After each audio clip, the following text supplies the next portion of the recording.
Francesco and Stefano. And today I will tell you about the first attempt to introduce strangeness in nuclear system within a diffusion Monte Carlo approach. So this is the outline of the talk, a brief introduction about strangeness in nuclear physics, why we are interested in this problem, and what we have from the experimental point of view, what we know about theory, and what we do not know on strangeness in finite and infinite systems.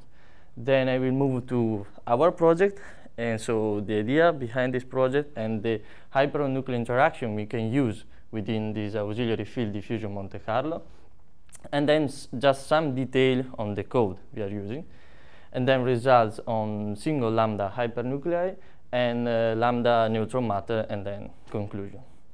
So let's start with the map of the experimental experiments updated to a few years ago around the world. And although you can see different collaboration, you can also see that the main goal of all these collaboration are mostly single lambda hypernuclei, because they are the simplest cases you can build up in an experiment, terrestrial experiment.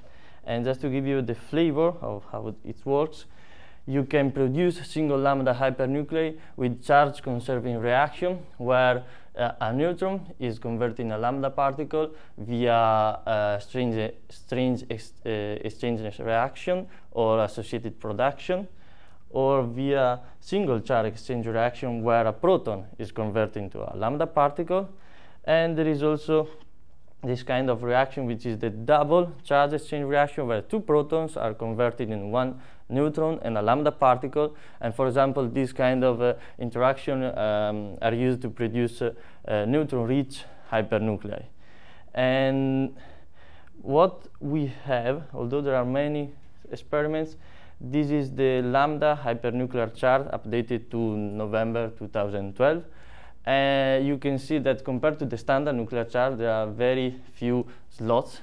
You can count around 40 binding energy on a hypernuclei, single lambda hypernuclei. And in addition to that, for example, this is the region of neutron-rich hypernuclei that will be studied, I think, at GSI. But they are not still there, and there are also few semi-empirical results for oxygen 17 lambda and so on, that are being fitted between the neighbors oxygen 17, for example, or oxygen 18 lambda. So they are not real experimental results for the energies, but they are in some sense semi-empirical. And in addition to that, we have just lambda proton scattering data in the low energy and high energy regime. And although there are many events, they are not so statistically significant. And so the message is that on lambda hypernuclei, the lambda hypernuclear sector, we don't have such much information. And if we go in the channel Strangeness -2, for example, there is less information. The ground floor is the standard nuclear chart. Okay, first floor is the S-1 hypernuclear chart, so single lambda hypernuclei, and the second floor, just these few yellow points, are the double lambda hypernuclei. I think here there is one or few results missing, and there are also results for single sigma hypernuclei. But that's all.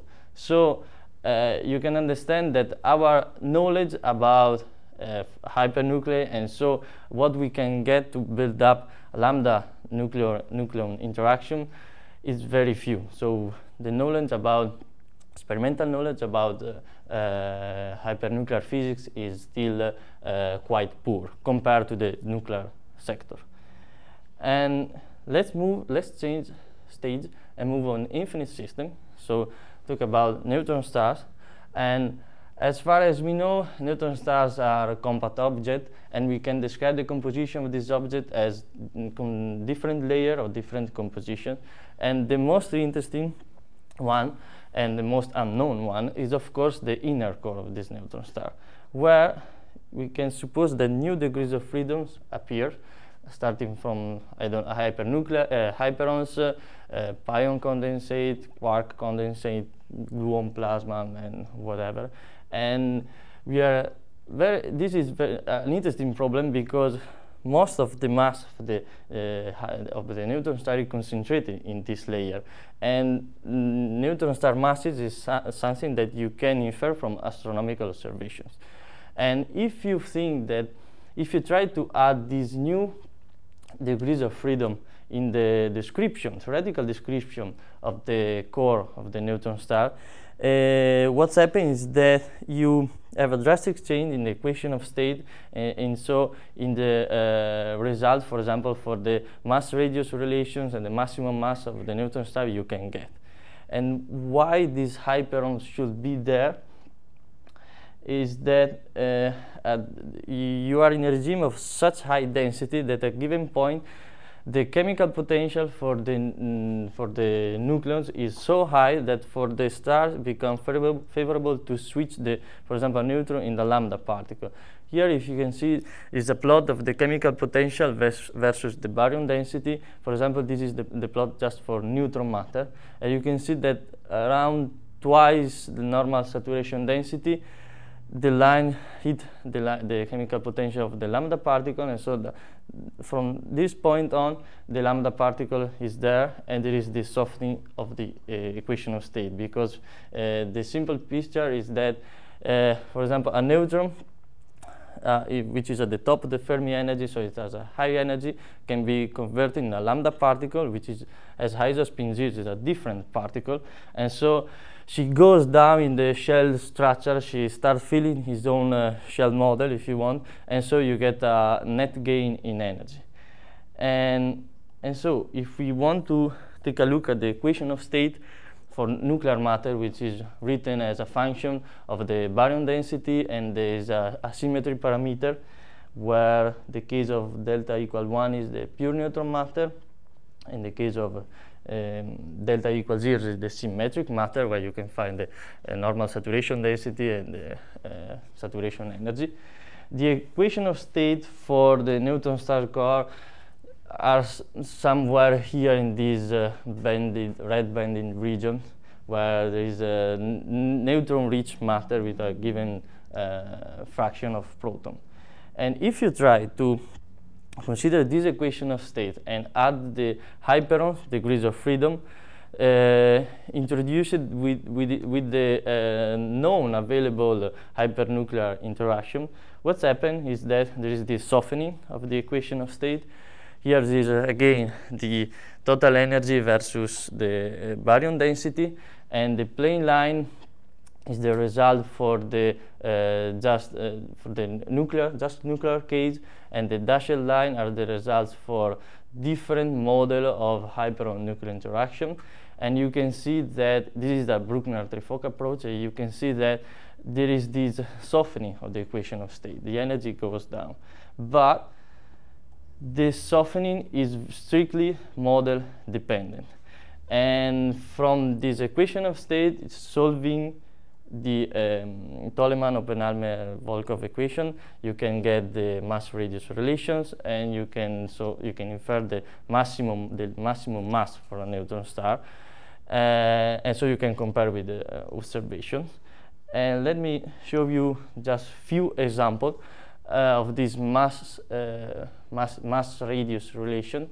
These are all calculations done within this Bruckner trifocal approach. This one is the same calculation of the previous slides, where the N-N interaction is an analytic form fitted on the result of V18 plus the Urbana 9 that give you the correct saturation density and saturation energy.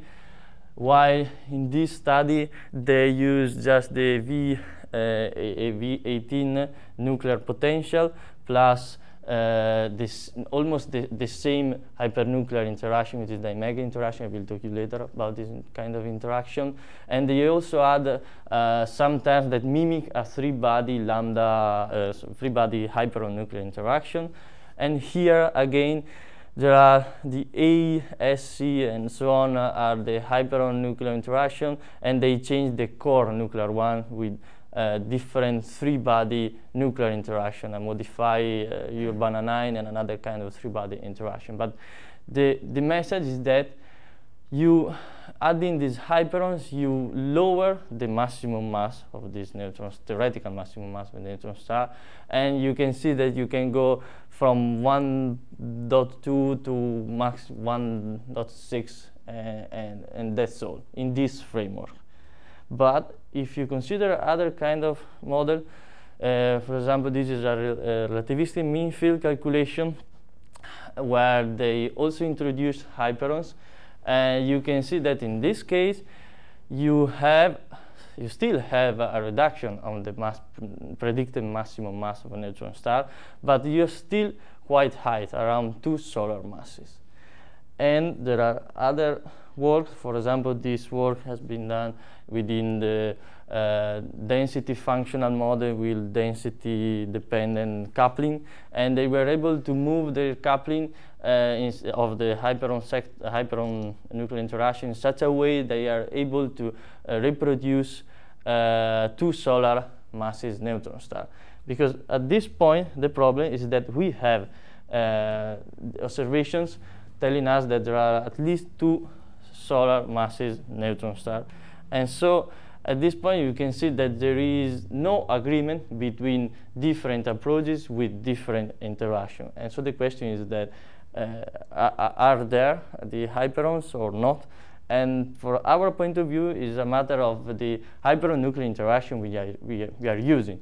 And to build up the hyperon-nucleon interaction, the only way is to try to fit in some way this interaction on a hypernuclear experiment that we have seen give us not too much information. And so what is the idea of our project?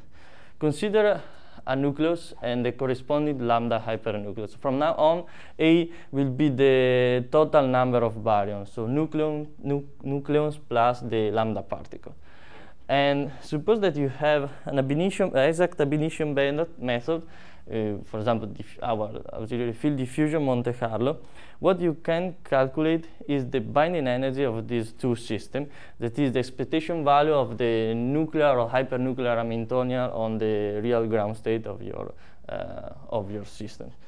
And if you are able to write down the Hamiltonians for the hypernucleus in such a way you can distinguish an Hamiltonian for the nuclear core, which is the same one used for the calculation of the nucleus, plus something that is related to the hyperon, that is the hyperon kinetic energy and the hyperon-nucleon interaction. The idea is that if you consider this difference, which is the hyperon separation energy or lambda separation energy, which is the difference between the binding energy of the nucleus and the binding energy of the hypernucleus, which is something you can get from experiments, our work hypothesis is that most of the nuclear effects cancel because we are using the same nuclear core interaction. And so in some way we can get information about the hyperon-nucleon interaction. I will show you later that we verified this work hypothesis. And then what we can do with the auxiliary field diffusion Monte Carlo, we can go quite far in the mass spectrum of hypernuclei. So we can study not only light hypernuclei, but also medium-heavy hypernuclei. And so the idea is to try to extrapolate the results. So try to see if there is a parametrization of the hyperon-nucleon interaction able to describe the hypernuclei in a wide range, mass range.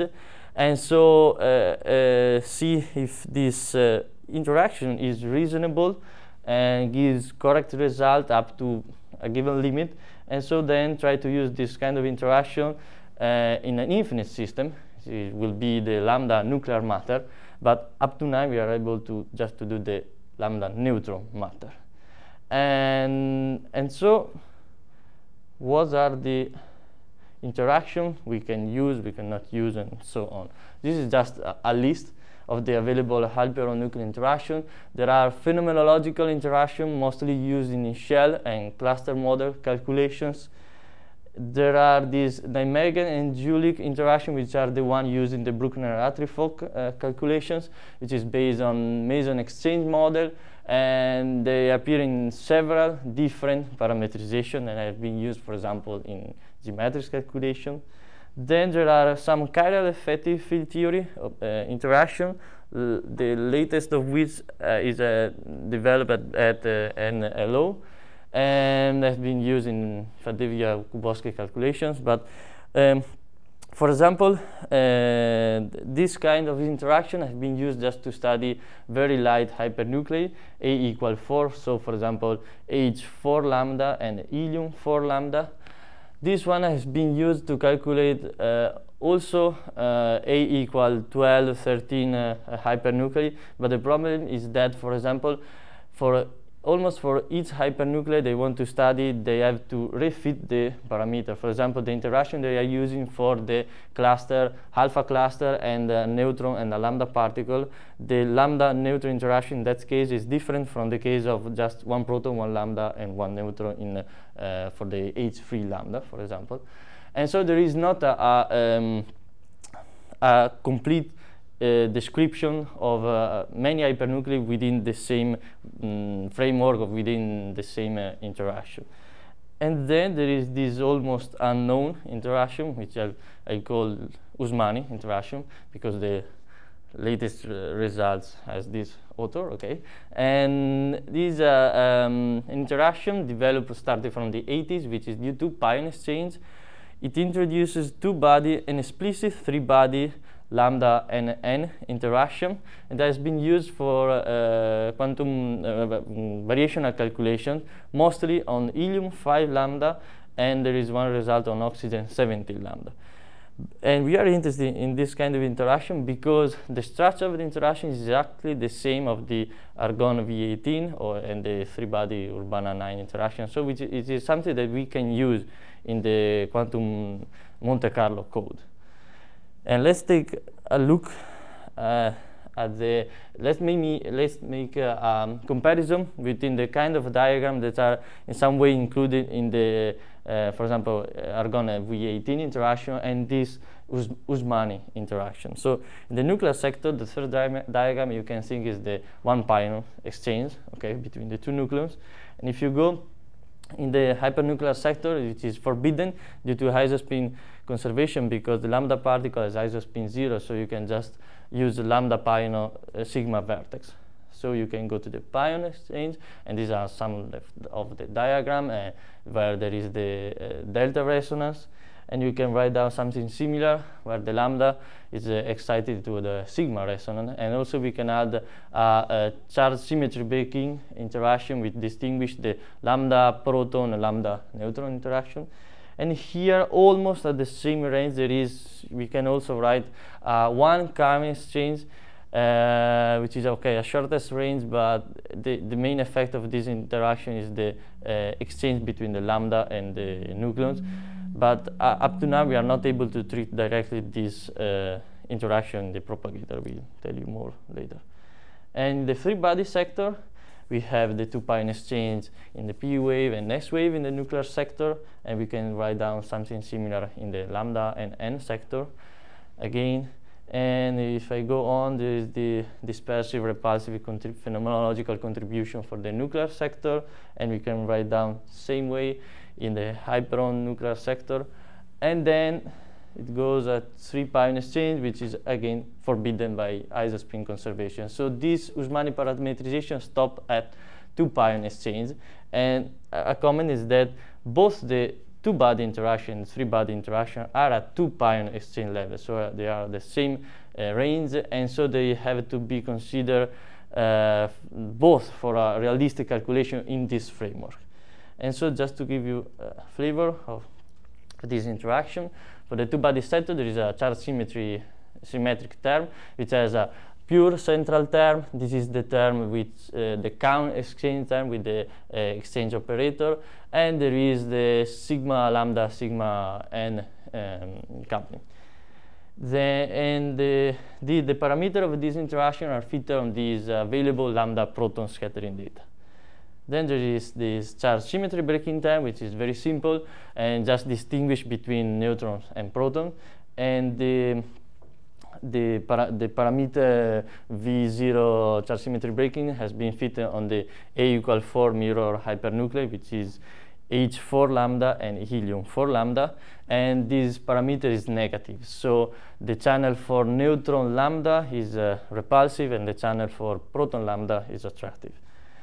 And then there is the three-body interaction in the P wave, S wave, and this dispersive one. And if you're familiar with the Urbana-9, for example, you can see that the structure of the operator is almost the same, but it is even simpler because, for example, there is not the cyclic sum over the three particles because the lambda particle is a different particle, and so it's actually much simpler. And the important thing for our point of view is that these three parameters, CP, CS, and WD, has not been yet fixed. This group made a variational study, and they gave a range of a reasonable parameter, but they do not find a unique parameterization for the interaction.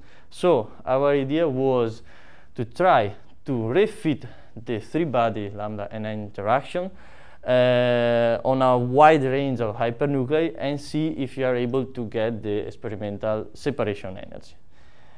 And okay, very quickly about the code, the auxiliary field diffusion Monte Carlo code. Okay, diffusion Monte Carlo stays, the idea is to write down the Schrödinger equation in imaginary time and write out the propagated wave function as a propagator acting on a triangle wave function. In the infinite time limit, you get the ground state. And okay, probably I can skip this slide just to give you the idea that the green functions can be, that you use to write down the propagated wave function, can be separated in the kinetic and potential term, and the kinetic one is actually a diffusion in coordinate space, and the potential one involves, if the potential is just radial in the coordinate, is just a weight, so it's a branching on the population you're using, where your population, your worker population is in the good region of the potential, is duplicate, otherwise it's scale, and so evolving in imaginary time, at the end your worker are distributed as the ground state wave function wants. Okay, the problem is that, of course, nuclear potential are not on this form, and they include the operator. And if you have a propagator with operator square, the number of components of the propagated wave function grows very quickly in the number of particles, and so this is why green function Monte Carlo are limited up to 12 nucleons. And the idea here is to use this Hubbard autonomous transformation so that you can linearize the dependency on the operator in the propagator by adding this new integral on this auxiliary field.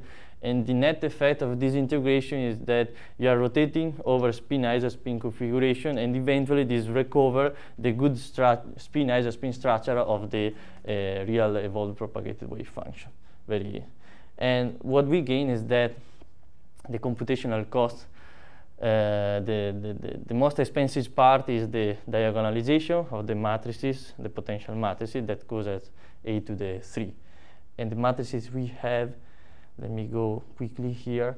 If you consider the argon V6 potential, which is written as a radial function multiplied by this operator, you can write down tau channel, sigma channel, and sigma tau channel in this operatorial form. And for example, if you consider the sigma channel and you diagonalize this matrix, you can write down a new operator which is built up starting from the sigma matrices and the eigenvector of these A matrices. And so you can write down the propagator of the previous slide as the eigenvalue of the matrices and this operator square, which is what do you need for the Hubbard autonomous transformation. And the important thing is that you can do exactly the same with this Usmani hyperon-nucleon interaction, because, for example, in the two-body sector and the three-body dispersive sector, if you want, you even don't know to diagonalize matrices because you have this sigma operator acting into different space. And for the rest of the three-body interaction, you have something that is exactly the same of the last channel for the nuclear sector 1. And so you can actually write down the same Haber-Stratonovich rotation in the code as done for the nuclear sector. And so, and here, okay, just a comment, we cannot strictly explicitly this contribution, this lambda nucleon exchange potential in the propagator because of our trial wave function. And let me show which is built up of a nuclear part and a lambda part, because the lambda is a distinguishable particle.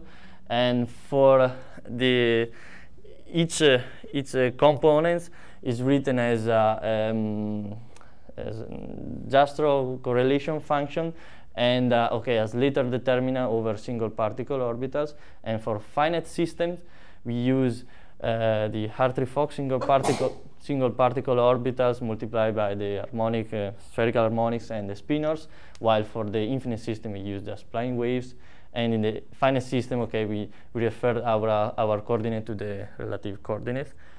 And okay, this is the structure of the spinors, that for nucleons, of course, are 4 vector spinors, for the lambda particle just 2 vector spinors, and for neutron matter again is a 2 vector spinors. And we cannot treat the exchange potential because here the wave function is separate into components, and if you try to apply the Haber-Stratonovich transformation, the rotation, this rotation mixed spin and isospin states, and so we cannot treat, although extended the isospin, for example, I don't know, in a 3x3 isospin component, +1 for the proton, -1 for the neutron, 0 for the lambda particle. So we can include all in our spin isospin state, so enlarging the space. We cannot read directly in the propagator, but still we have done some calculation by including this contribution perturbatively. And so, just a summary, and then I move to the results. What we can do for finite system, we can study nuclei and lambda hypernuclei using these V4 and V6 prime potential, which are refitting of the V18 potential on the first 4 or 6 components, and also the Minnesota potential, which has the same structure of the V4 prime but has very softer core in the radial functions. And then the lambda n and lambda n potential. What we can calculate are binding energies, this is hyperon separation energy, and okay, single particle density. I don't know if I will have time to show you some results on this part. And for infinite systems, we can study neutron matter and lambda neutron matter, and in this case we can use the V18 prime potential, so also spin orbit contribution are included, and also the free body potential, because when you have just neutrons, isospin is the tau dot I is just 1, and so you can simplify the interaction, write the total interaction just as a sum of operators squared, and so that can be used in the Haber-Stratonovich framework.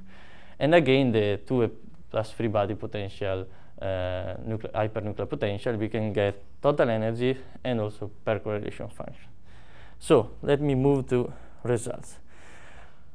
This is this lambda separation energy versus A, with A is the total number of baryons, so nucleon plus the lambda particle, and the green dots are the available experimental results. This line goes up to lead 209, but okay, let's limit up to 90 particles. And these are our results for a closed shell hypernuclei, so where the nuclear core is a closed shell. When you use just the two-body lambda-nucleon interaction. And you can see that they are almost nonsense because you are at 4 times the expected results. But if you also add the three-body lambda-nucleon interaction, which is strongly repulsive, at least you get a good description of the saturation property of this lambda separation energy. And and these are the results we got. Just selected one of the possible set of these, the free parameter of the three-body lambda n interaction that have been studied in this article, where they found a region, variationally a region, where they were able to get the good result for oxygen 70 lambda, helium 5 lambda with a unique set of parameters. And so I tried to, just to start, I selected the same kind of parameter, and what we get is this picture. And the interesting point is that we can go up to very, not only light hypernuclei, but we can go quite far in the mass spectrum hypernuclei. And so, let me just make a comment on our work hypothesis. And this is on the first column, there are different nuclear potential, ergon this V4 prime, V6 prime, and Minnesota. And here the result for helium 5 and oxygen 17 lambda.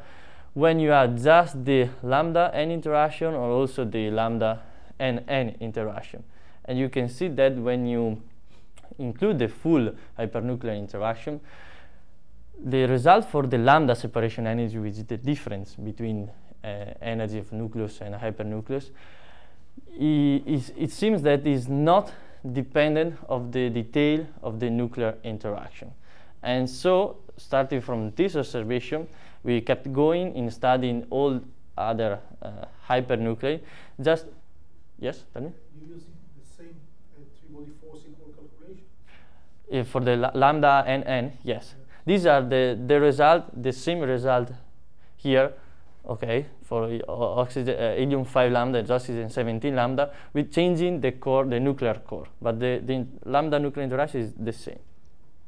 Yeah, yes?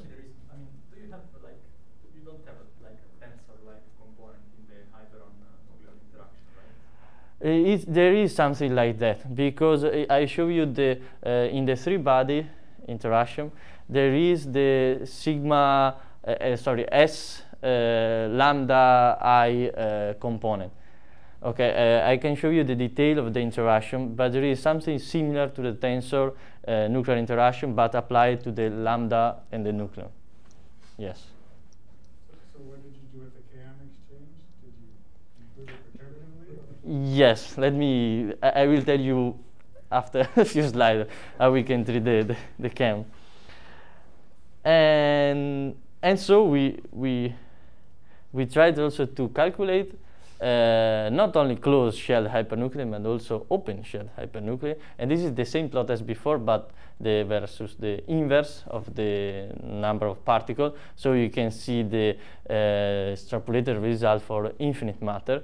And again, red is the curve for the two-body lambda n interaction alone, and blue is the one for the free body, also the free body lambda n interaction. And again, you see that it looks like very interesting, at least.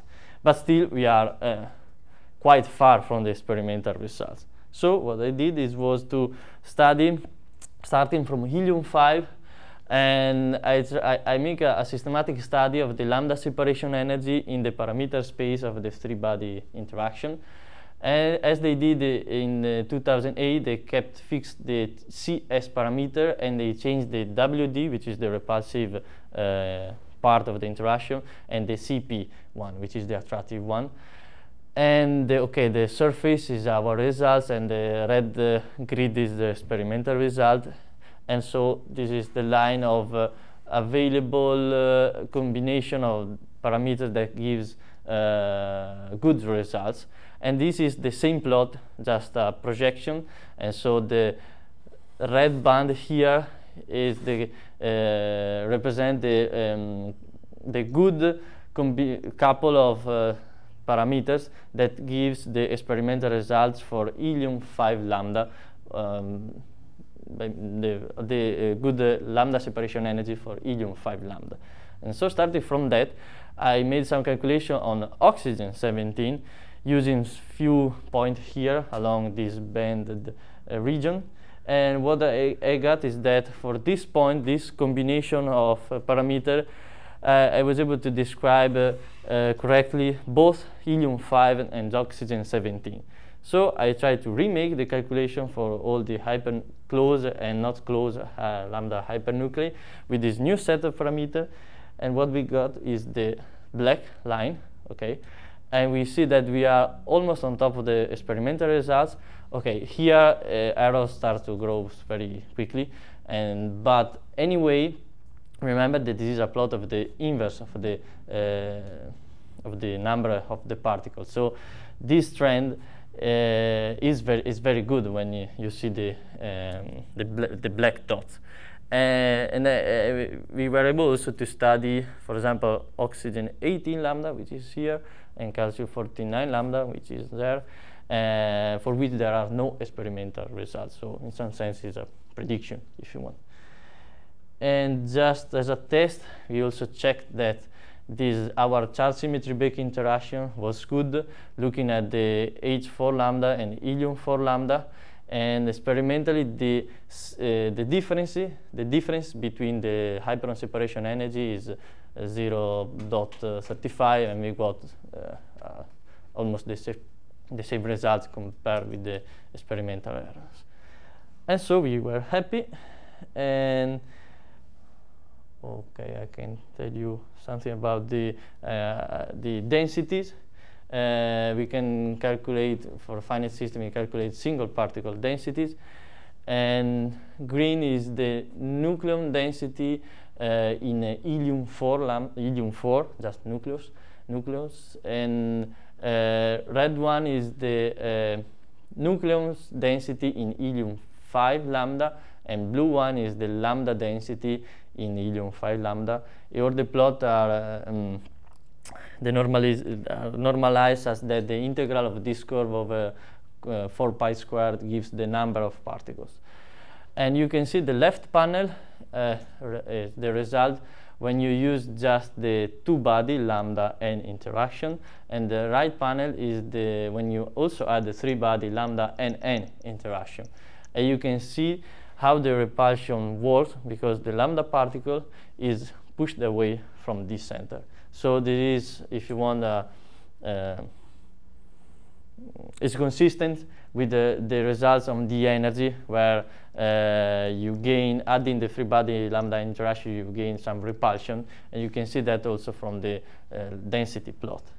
And if I want to go beyond and study the lambda single particle density for all the other hypernuclei, you can see that increasing the number of the particle, the lambda keep going out of the nuclei. If you compare this result with, for example, the root mean square radius of nucleons inside, you see that the lambda particle is really going outside a core nucleus. So compared to just the calculation done with the two-body interaction alone with the lambda, is almost in the center of the system.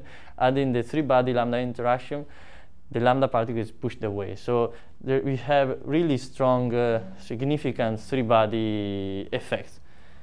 And that's all for the finite system.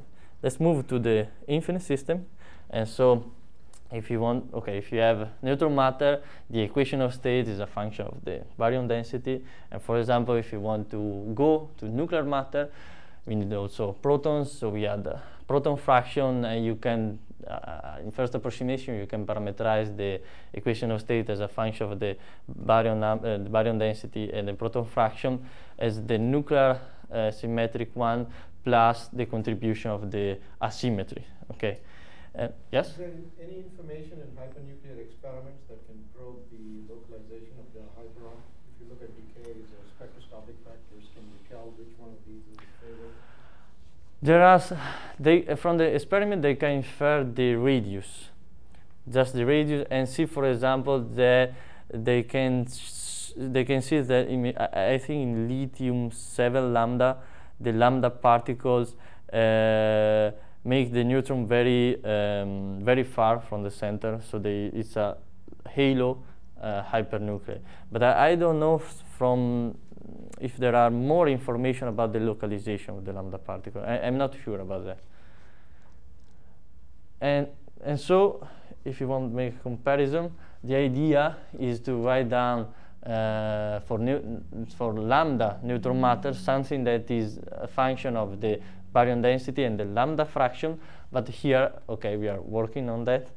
And our idea is that try to simulate the equation of state for pure neutron matter and for lambda neutron matter at low lambda fraction, and see if we can parameterize in some way this function, so that we can get the energy density, the chemical potential for the neutron and for the lambda particle, and so we can get the density threshold for the appearance of the lambda particle in this neutron matter system. And so we can solve the Tolleman-Penarver-Volkoff equation and see what's happened to the mass-radius relations in this Monte Carlo framework with this kind of lambda nuclear interaction. And so let me show you some results. The red curve is just the neutron matter calculated with just the two-body V8 potential. The green one is the same with the lambda particle with the two-body lambda n interaction, and the blue one with also the free-body lambda n interaction at the given lambda fraction. We are simulating a box with 66 neutrons and just one lambda particle with periodic boundary conditions, so our lambda fraction is kept fixed at 1.5%. And you can see that even a very high baryon density, you gain, with adding the three-body lambda n interaction, you get a lot of repulsion, because for example, the red curves is there. You just add the hyperon in the two-body sector, the equation of state is soft. When you add the three-body lambda n interaction, it goes up.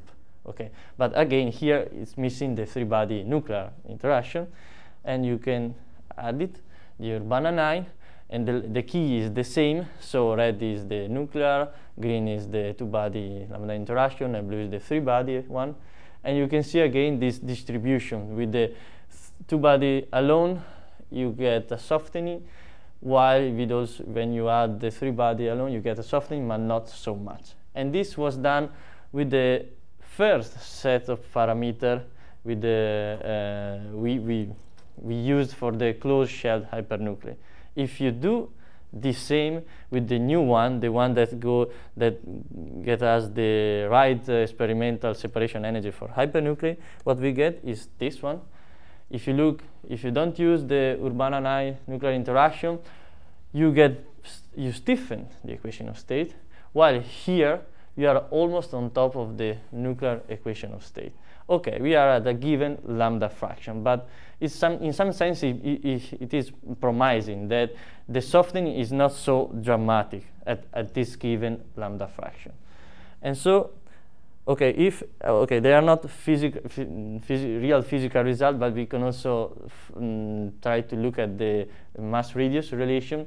I was telling that this is not physical because the lambda particle is not there for all the density, but at a given point it appears, and then the lambda fraction keep increasing. But anyway, just to have an idea if it is working or not, this code, we try to calculate the maximum mass, okay, in the system of lambda neutron matter, and you see that here there is the same compatible distribution of maximum mass. Okay, there's a softening, reduction of the maximum mass using just the two-body interaction alone, and not so much with the three-body. And if you use the new set of parameters, you get almost the same maximum mass of the pure neutron matter case. Okay, but anyway, and what we. Why is it changing at low neutron star mass? It shouldn't change, right? Sorry, can you repeat? Maybe that's explained. You're forcing the lambda fraction to be the same. Exactly. Yes, of course. And so it's just a shift. Okay, there's a difference, a bit different in the masses because lambda particle is some way heavy. But okay, yes, it's a given fixed lambda fraction. But it was just to see if the picture seems to be reasonable at least. And then what have been done in the last few weeks was to try to change, of course, this lambda fraction and see if changing the lambda fraction for different density, we were able to find out some trend in such a way to write down the equation of state as a function of the baryon density and the lambda fraction. And these are very preliminary results. On the x-axis, we have this lambda fraction, and on the y-axis, we have the difference between the neutron matter energy and the hyper-neutron matter energy. And so for 0 lambda fraction, it is 0, it's the pure case.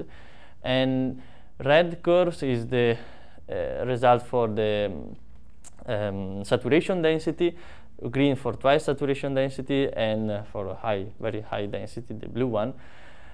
And you can see that, okay, there is some trend. And I will stop here because it's really working on Is this a question? Okay, now, and do I have a few minutes more? Okay. And so we are rather happy, but we will see if from this kind of plot we will be able to write down an expression for the equation of state of this lambda neutron matter, and so do all the calculation for the chemical potential and maximum mass. You have a question? No? I'm trying to figure out what do I understand. So the energy keeps dropping, so it looks like the difference in energy. So this means that the equation of state is getting soft. Yeah, so the lambda fraction, the favored lambda fraction is still higher than what you have plotted here. Yeah, okay, yes. I don't know, I'm asking. What is the, how would you use this to understand what is the favored lambda fraction? Okay. I will, the idea is to, let me, sorry, to write a function like this one, where here will be the hyperon-neutron equation of state, is the pure neutron equation of state, and here some function of the density, and here some function of the lambda fraction, which is the idea, I think, is that it will be a linear function of the lambda fraction, at least at this point. And given that, we will have an analytic solution for this equation of state. From that, we can get the chemical potential and match the chemical potential of the neutron and the lambda particle for different density. We will have the real lambda fraction, and so all the rest of the plot. Yeah. Do you get some localization of the lambdas? Yes, I will show you. Not yes. I don't know. I will show you the if you want the pair correlation function from which you have an idea. And so this is the pair correlation function for just neutrons, okay, in the just central correlation function, and in the singlet and triplet state at the saturation density for the V8 prime potential. And on top of that, I can plot the results for the lambda neutron pair correlation function, central one, and here you can distinguish between neutron up and lambda down, pair spin or anti-parallel spins. Okay, and at low density, you can see that there is something, I don't know, like in the case of the liquid, the lambda particle is surrounded by neutrons, but if you go at very high, and okay, this is just for the two-body lambda n interaction. When so here the lambda is at 0, essentially, for these curves. Yeah. And if you add the three-body lambda n interaction, you see that this effect is lower, so the repulsion keeps the neutron away, if you want, from the lambda particle. And this is at rho 0. And the picture doesn't change if you add also the Urbana-9 nuclear-nuclear interaction. And if you go very high density, what's happened again is that the key is the same, is that just using the lambda n interaction, you have this closure effect. But when you also add the lambda n interaction, the system just keep away the lambda, the neutron from the lambda. Not here, because these calculations are done in a simulation box with just one lambda and 66, and so the next lambda will be in the nearest images, and they are too far away. Okay, more than the half of the size of the box.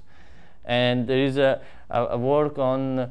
Okay, I can tell you something. Just let me add. There is also I found also a reasonable lambda-lambda interaction we can use in our framework. This lambda interaction is built on Gaussian, the sum of three Gaussian with a central term and a sigma dot sigma interaction, which is a refitting of one of the available Nijmegen lambda-lambda interaction in order to have the correct lambda separation energy for helium-6 double lambda. So I try to keep this interaction, adding the nuclei, hypernuclei code, and try to simulate the lambda helium-6 double lambda with the new set of parameters of three-body interaction, and I got a result which is compatible with the experimental one, and so it seems that it is reasonable, this interaction, at least for that case. And so I also use this lambda-lambda interaction for the hypernuclear matter, try to simulate in a box 66 neutrons and 2 lambdas, and or 54 and 2 lambdas, and you can see that for at low density, the lambda-lambda interaction is the result is almost 0, because the lambda are everywhere far away.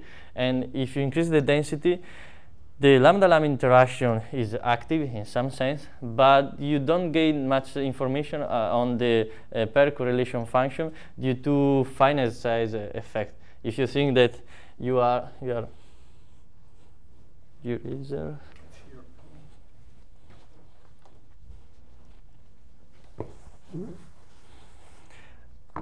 All the calculation is done in a box where the interaction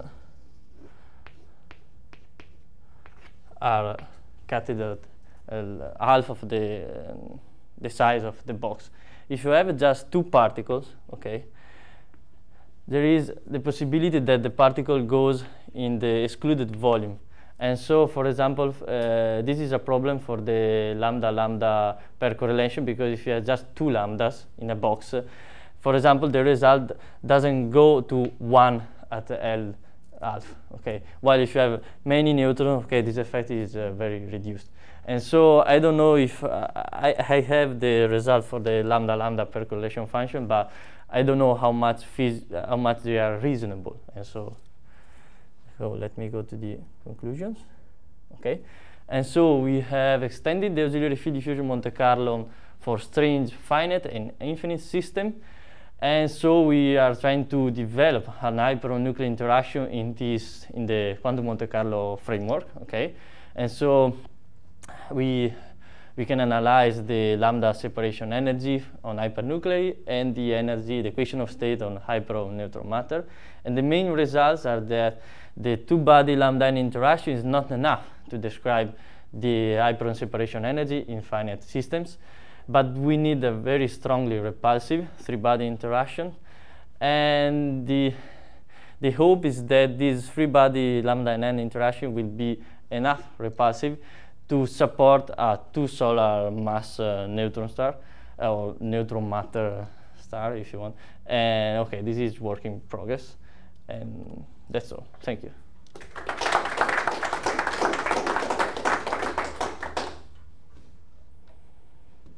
Yes. So the fact that the lambda sigma mass difference is so small, it's comparable to the Fermi energy, yes, means that in principle there are going to be all kinds of problems in neglecting that degree of freedom. Yes, but you are including an effective wave in the 3-body lambda and n interaction, because let me. For the nucleons, the nucleon delta mass difference is much higher, yeah. But the kind of, okay, let me. Here in the 3-body lambda and n interaction, we are considering the excitation of this lambda sigma conversion. Okay, so you actually have the sigma propagator in calculating, you include that No, dynamics or? no. Okay, the propagator, this is the kind of diagram that the interaction simulate. In the propagator, we are using, okay, in an effective wave, this kind of contributions. And this, if I'm not wrong, this one, in the P wave, should in some way simulate the lambda sigma conversion. Okay, there was another question? But Yes. it's still simplified, right? Yes, of course. You could. No, it's not explicit sigma lambda sigma conversion. Principally, you would expect that this CP will change with the density of the. Yeah. Yes, probably yes. It Should should be density independent. yes. So may I ask, so you have a particular favorite set of these parameters, these three parameters, Mhm. CP, Yes. and those were fit in order to match hypernuclei. Exactly. So in principle, there is some uncertainty in these parameters, a slightly different set of values of may course. also work just as well. Yes. So do you happen to know what, do you have any intuitive Flavor idea of- what that would do to your, for example, your Neutron mass. equation of state with one lambda particle and 66? I think they let me go. How does that sensitivity go? I think they will not. Let me. Okay. Here. Okay. And for a hypernuclei, the effect will be probably not great, but at least not okay. Will be observable. Okay, in the extrapolation to very large particle numbers.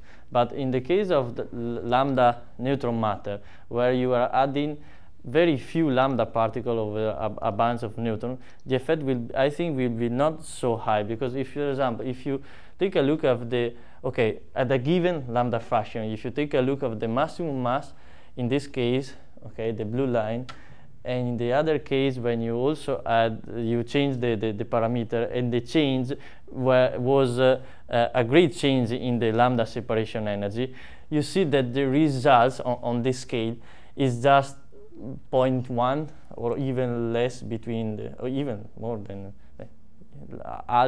half the solar masses. So probably the uncertainty of this set of parameters will be not so dramatic in the maximum mass calculation for the neutron star. But that's almost by construction. You're keeping a lambda fraction. Okay, fine. small. Okay, let me put in this way. We hope that will not be so sensitive. Yeah, so I'd rather see what the result is in the equation of state, and then figure out self-consistently what's happening with the mass versus radius curve later. With the problem. Yeah. Okay. Fine. Density dependence of X But if you go back one slide, This one. yes, And this is what happens to the equation of state, essentially. And in any at a case, given fraction. the given fraction. For a given fraction, what is it? The difference between using different sets of parameters is in any case smaller than the difference then adding or not adding, for instance, the three bodies. But yeah. Okay. So, I mean, there is some physics that then, yes, you have to tune somehow, or you can tune somehow. Yeah. But there is the message here is that essentially this extra repulsion that comes from considering that this sort of three-body term is sort of qualitatively changes the picture. Yep. Then yes, I mean you can play around with it, but So I guess with this one lambda particle in a background neutron, the definite result you can get is the threshold density. Yes. What is the threshold density? Here we have not yet calculated that. Yeah, still on the road, The yeah. same as for non-interacting lambda, right? Because the equation of state is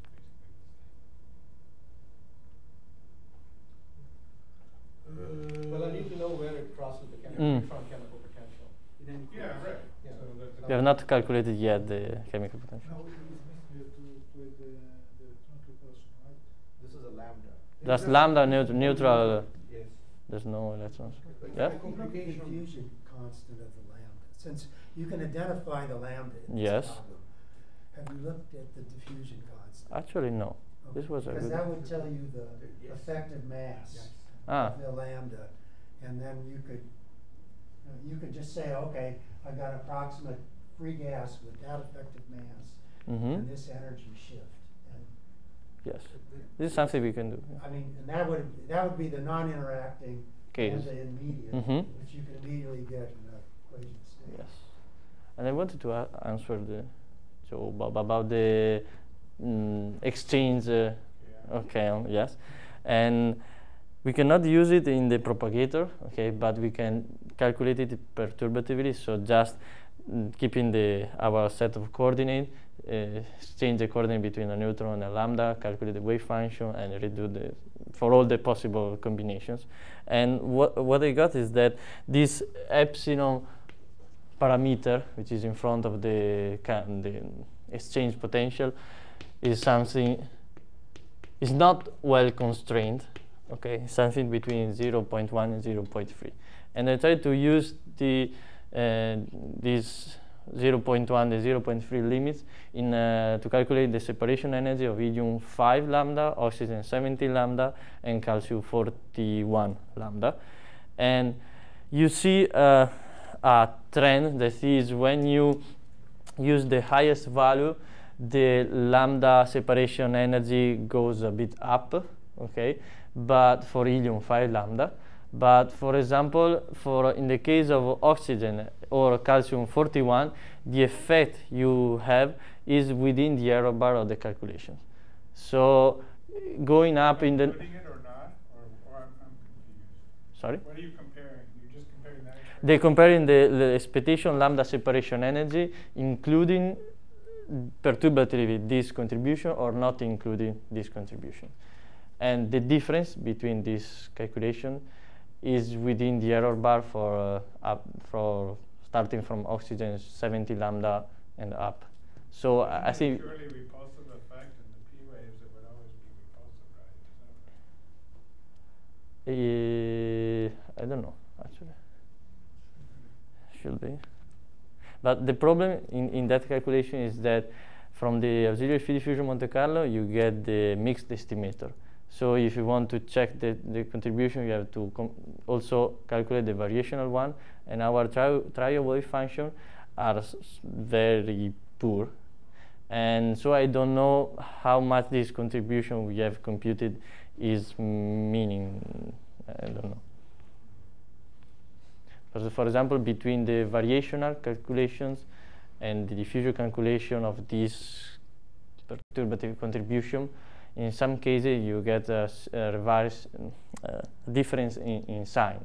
One is minus and one is plus. And that tells us that the trial wave function in the case of variational is too poor to describe the system. And so I can say almost nothing about this contribution. Okay, this is the point. But anyway, I think that the results are starting from oxygen 70 lambda and up. The difference in using or not using this contribution in final system will be almost within the error bar of the energy. This is my feeling. But it could affect a lot, something like the diffusion constant. Yeah. Yes, of course. But for the sake of computing the energy, I think that a big fraction of that can just Including bumped the... up by changing essentially the constant of the Yeah. central part of the potential. Because I don't know, it's changing P waves. yeah, still the net average effect essentially of the because it's very short range in any case, it could probably. I'm not saying that you get it right, but qualitatively, I don't think it's too bad essentially to change the constant in front of the central potential to get at least the gross effect. And obviously, I mean, in detail, if you go to the free body, if you want to discuss the contribution of free body system, then don't do it. But for neutron matter, I think that it's probably enough. This is a guess, it's not a statement.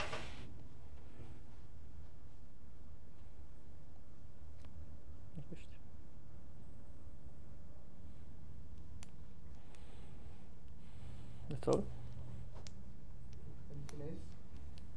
So thank you, Diego, again.